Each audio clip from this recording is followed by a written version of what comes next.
AEW Dynamite was actually aired on television. They actually let that thing escape.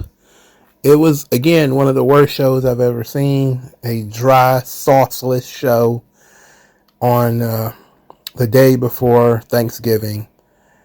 Just no energy, low output, not good, not worth discussing, if we're being honest. It's not worth reviewing.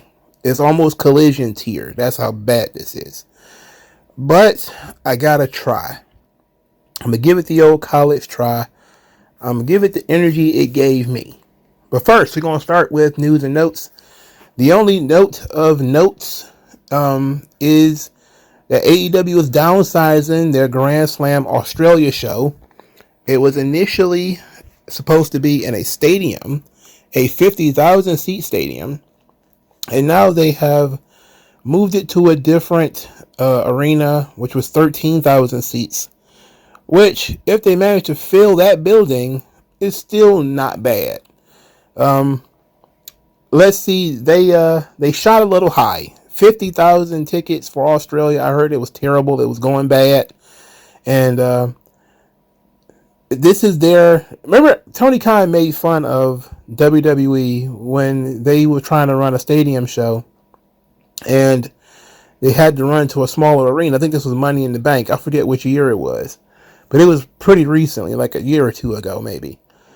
And he was tweeting about it. WWE had to go to a smaller arena.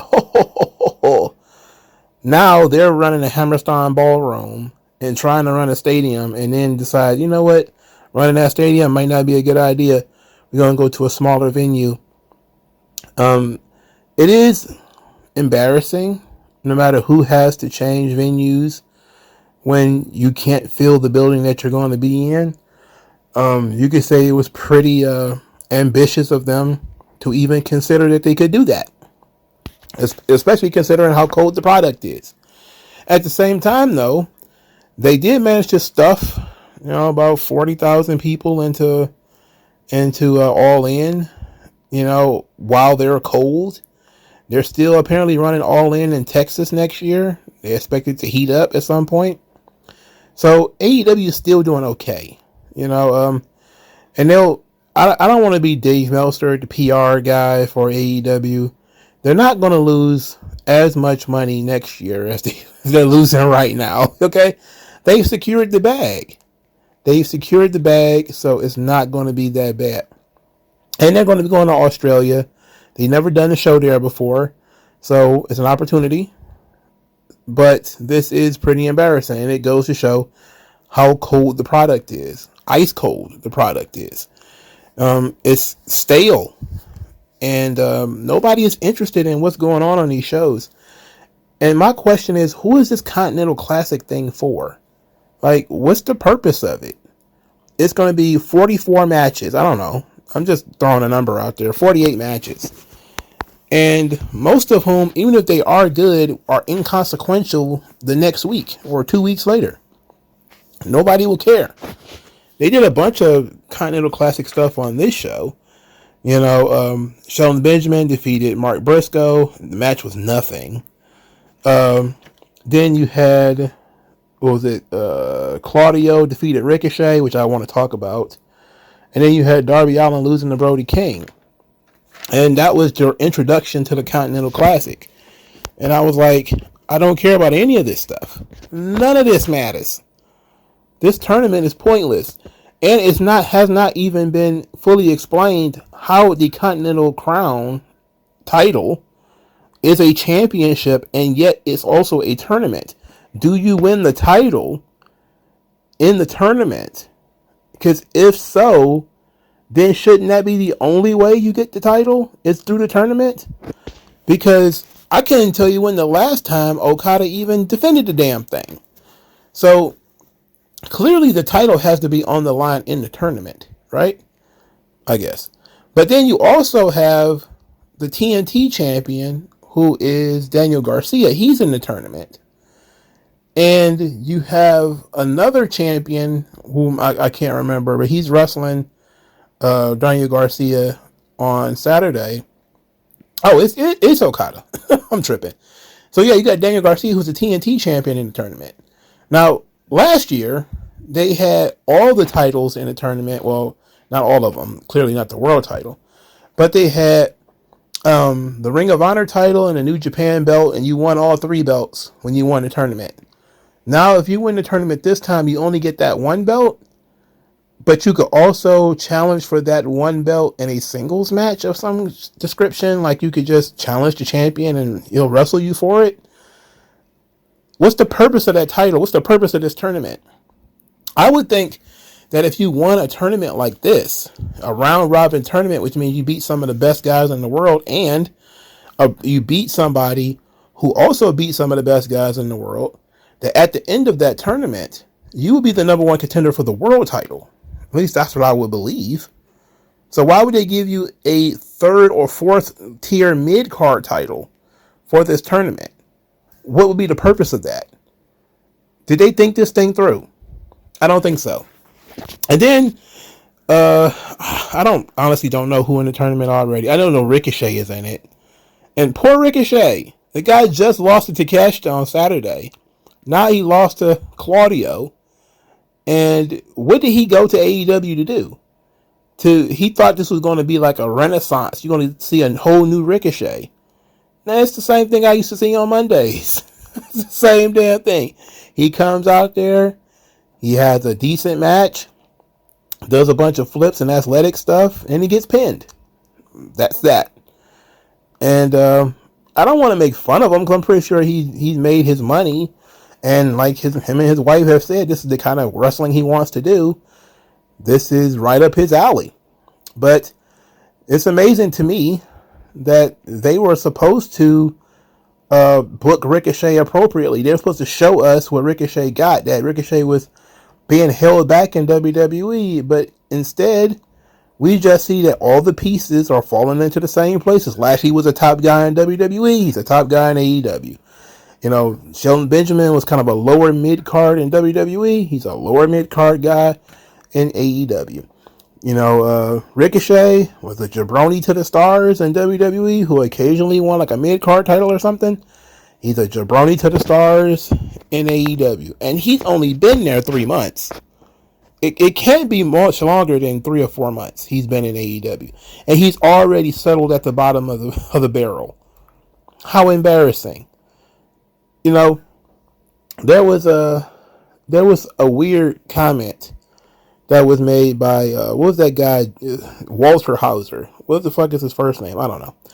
But there was a conversation about Ricky Starks, and he made the tweet that Vince McMahon spent 35 years with talent and humiliation rituals. And then, of course, you know, people were like, look, it's not, don't do a whataboutism. But here's the thing. What you saw on WWE was openly a humiliation ritual, sure. But then you used to see also that these things happen in AEW as well. You know, how they booking Camille, for instance. Camille quit her relationship with Mercedes. Just randomly. These people have been together in about 6 weeks. It's been about a month and a half that they've been working together. And she's quit already. She quit already. It's over already. And then Mercedes was incredulous that Camille, whom she called both, are you dumb or are you stupid? She's incredulous that that woman quit. And Camille is still in a sling. I don't understand any of that. This thing didn't do anything for either one of them. It didn't help Mercedes at all. How did it further Mercedes' character? The only thing it really did was show that she was a bitch. But we could have did that without having somebody else involved. How did it further Camille? She didn't powerbomb Mercedes through a table or something like that to really get over that she's sick of this shit. She didn't even have like a Wardlow drawn out kind of deal, which is what you would expect. What we all expected was a Virgil Wardlow kind of situation where Mercedes would drag it out and drag it out and drag it out, and then Camille would finally snap. It's been about 3 weeks of Camille being a bump buddy, and then she snapped and quit. And now this thing is over. So now what is Camille going to do? she's going to wrestle Mercedes. We know she's not going to win because she couldn't beat Statlander, and now she's going to beat Mercedes. No, that's ridiculous. And then if she did beat Mercedes, we're in a position where she's not even over. Nobody cares about this angle. Nobody cares about these people. You didn't give us any time to care about it. You went immediately into Camille's here. Camille's wrestling on Collision. Then Camille's getting beat up by Chris Statlander. Then she's messing up, getting put through the wall. Then she gets beat up by Hikaru Shida and Chris Statlander. Then Mercedes Moné is calling her dumb and stupid. And she's being kicked around like a goddamn soccer ball. And now she's quit. What was supposed to make Camille look cool? There was an opportunity here, and they pissed it away. This sucks. All of this sucks. This is stupid. Then we had Swerve Strickland, who was trying to put Lashley over, and then he ran into Max Caster, who is still walking around with this godforsaken Ron Jeremy mustache, who makes a joke about a house fire, and Swerve just beat him up. Just beat him up. I mean, it is what it is. I don't really care about that.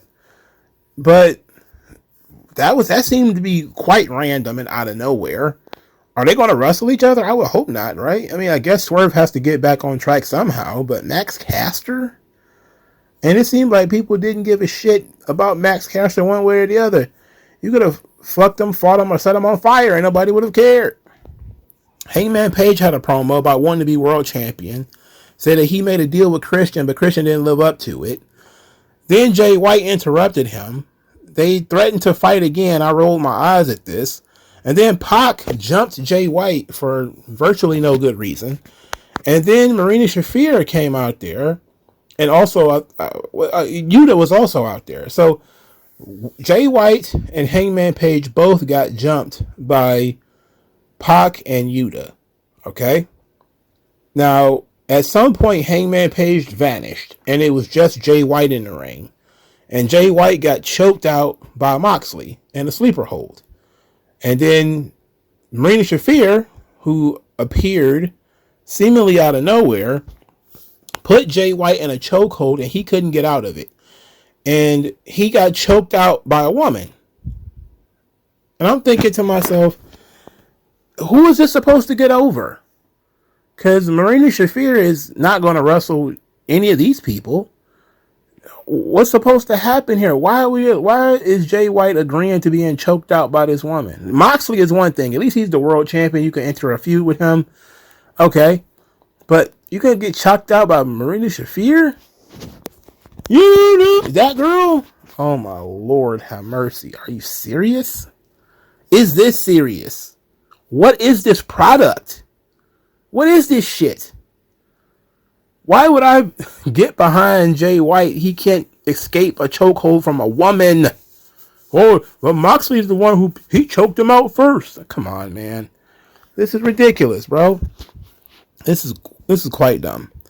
I don't get it. And I don't care to see any of these people wrestle Moxley. There's this hodgepodge of who's the babyface and who's the heel. Well, clearly, Jay White is the babyface in this situation. And they attacked these guys because Hangman was talking about the title. And then Jay White was also talking about the title. So Moxley is like, oh, you want to fight me for the belt? Okay, how about you fight me right now? And, you know, that happened. So we're going to have Pac versus Hangman Page. I think this is next week on Dynamite. Under normal circumstances, I would like that match because I like both of those guys. But this incredibly low energy show, and then they're going to be in a place called Fishers, Indiana, which literally sounds like if you lived in Indiana, you wouldn't know where that was. Could you imagine being from like Gary or something like that? What the fuck is Fishers? Like, how do you find that?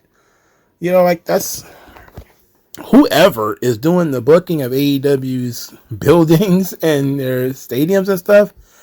You guys need to be kicked in the balls because there's no way you would have had to find Fishers, Indiana. You'd had to specifically go looking for it in order to find that and then say, is there some kind of arena? Are they going to wrestle in the back of a grocery store? Where is Fishers, Indiana? outside of in Indiana? Where? Is it like a suburb of Chicago? Because if it's not, if it's in the middle of the goddamn cornfield somewhere, this is going to suck. There's going to be no energy in that show at all. It sounds like a sundown town. Never mind. Let's just move on, man. They had a really terrible, god fucking awful Tomohiro Ishii, Big Tom versus Chris Jericho. Easily one of the worst matches I've ever seen. This was basically like Giant Gonzalez versus the Great Khali. I looked up, they were chopping each other, throwing forearm shivers, chopping each other. I looked away. 5 or 6 minutes later, I look up, they're still chopping each other. It's standing in the same space, just chopping each other. Elbows, they just standing in the same place, going back and forth. I'm just like, oh my God. I look away. You know, I didn't even look. I just asked my brother, I was like, is he still chopping each other? He's like, yep. I was like, God damn, you can't be serious about this. You just can't be. And then somebody finally took a bump. I don't know how long it took.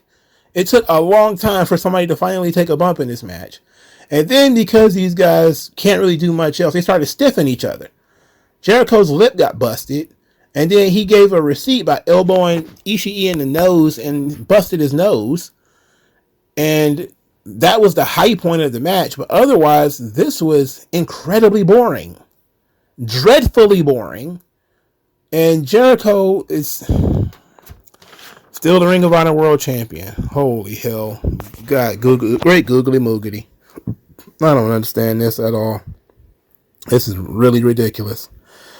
Queen Aminata and Jamie Hayter are part of a tournament. What kind of tournament? They haven't even figured it out yet. It's called the International Women's Tournament. What is that? And they told me that you're going to figure out the stakes later. We're going to tell you what the stakes are later. Tell me now. Tell me now what the stakes are. What does the winner get? And I noticed that on the other half is Serena Deeb versus Willow Nightingale, when it probably should have been Britt Baker. Did anyone else notice that Serena Deeb's name is on there? And she was last seen staring at Britt Baker, and then that seemed to go away. I'm pretty sure if we dig just a little bit, we'll find out that Britt is in some more trouble. That maybe she got some heat for downplaying Serena Deeb. But this is truly awful. Now you got 2 tournaments running concurrently. And the goal of both tournaments is kind of muddy. I'm not sure what you get for this women's tournament at all. And the Continental thing, outside of the title that you can just challenge for, you know, like, it would be interesting if it was a championship that you could only win once per year. You know, that would at least be a title that has some level of relevance. You could say, well, you can't win this you can't win this belt in any other kind of way. You have to win this tournament to get this belt. Kind of like that stupid crown jewel thing that WWE just did. You're like, as dumb as that fucking thing is, you can only get that belt one time a year. You can't lose it. So once you've won it, you've won it. So, but Okada won the title in a straight up match where he beat Eddie Kingston. Like, that was how he got the belt. He didn't get the belt because he won the tournament. He got the belt because he beat Eddie Kingston. So you can win the title in other ways. It's just so stupid. It doesn't make sense. Make it make sense, please. It just seems like everybody was just axiomatically in love with this Continental Classic thing. But it's a turkey. It's just an uncooked one at that. I forgot what I talked about already. It's been so bad. Good Lord have mercy. I already talked about Ricochet being a jabroni. Claudio is bland pasta. Darby Allin, at least they're telling, he just wrestled this Brody King guy. You know, he lost to Brody King again on this show. They're telling the story that Darby Allin is fighting in this tournament injured because, you know, he had his voluntary car crash on the pay-per-view. So he wrestled in this with taped ribs and all this kind of stuff. So him losing is not really all that big a deal. It's kind of a not wanting to bury Brody King by, you know, him coming into the match injured and then still winning. I think about 3 or 4 years ago, Darby could have showed up like Ichabod Crane with a missing head, even though Ichabod Crane is not the Headless Horseman in the real version of Sleepy Hollow, which you should read. But for those of you who think Ichabod Crane is the Headless Horseman, that's like, he could have showed up like that and would have won this match in like 2019 or something. But today they're trying to use more logic in their storyline. So he comes in injured and he loses to Brody King, who he's already lost to. And he just lost to Claudio last week. So there's that. Speaking of Claudio, he shows up after the match and he's going to attack Darby Allin for no good reason. But then Brody King, being the good big brother that he is, protects Darby Allin. And this is how they go off the air.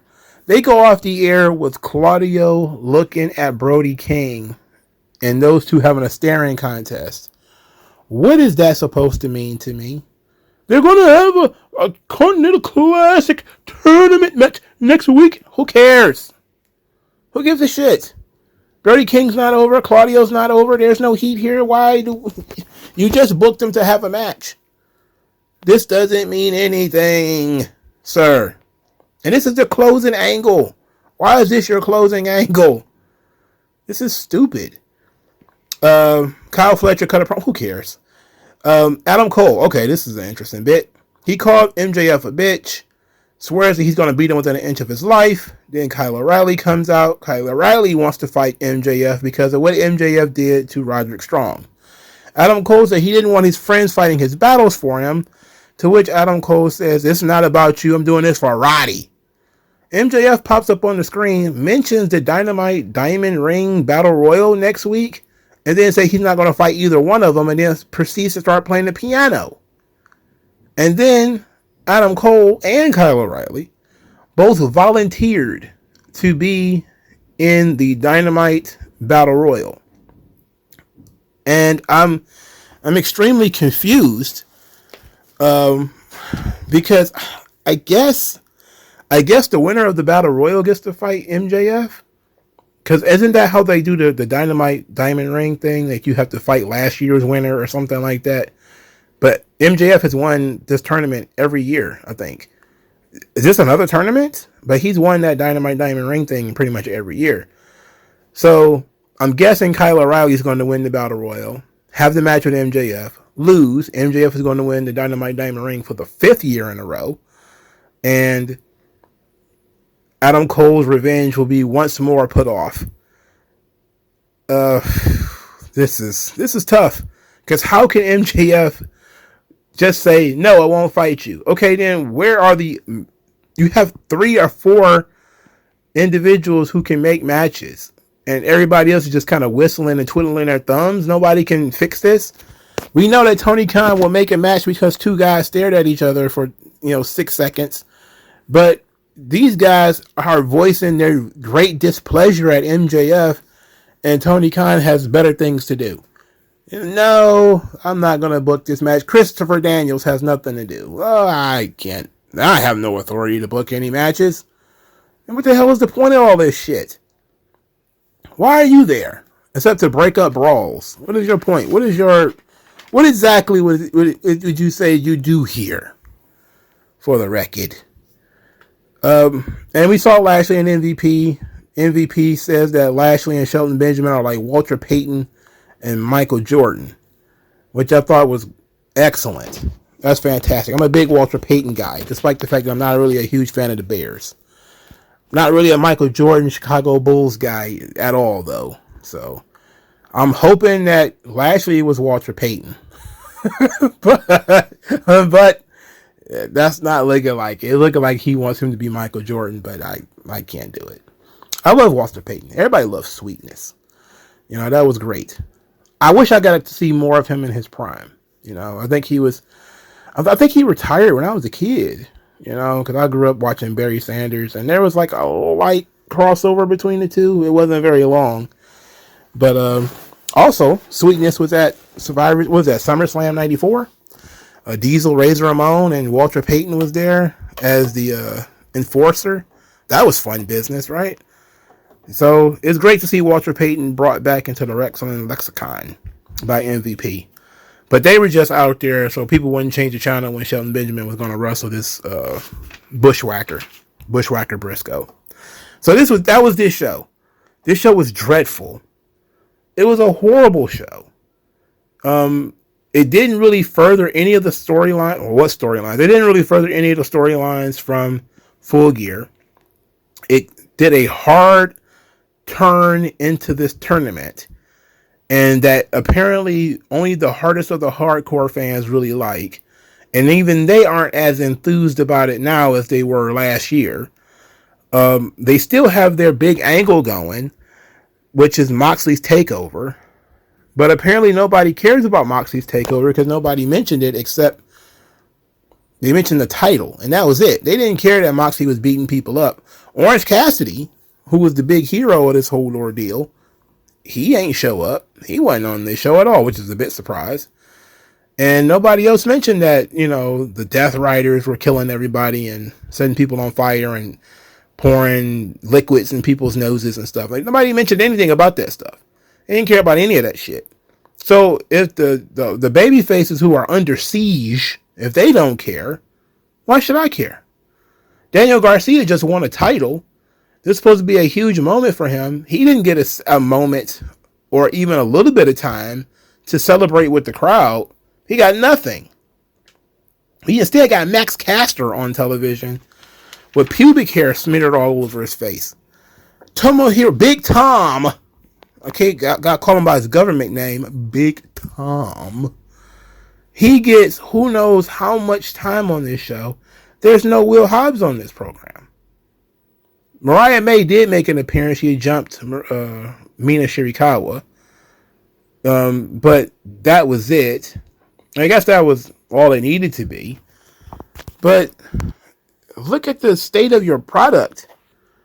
You got a extremely dry Shelton Benjamin versus Mark Briscoe match. A not only dry, but stale, molded Jericho and Ishii.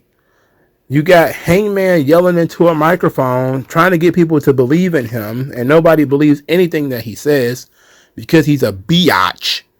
You got Claudio and Ricochet having a Monday Night Raw mid-card match.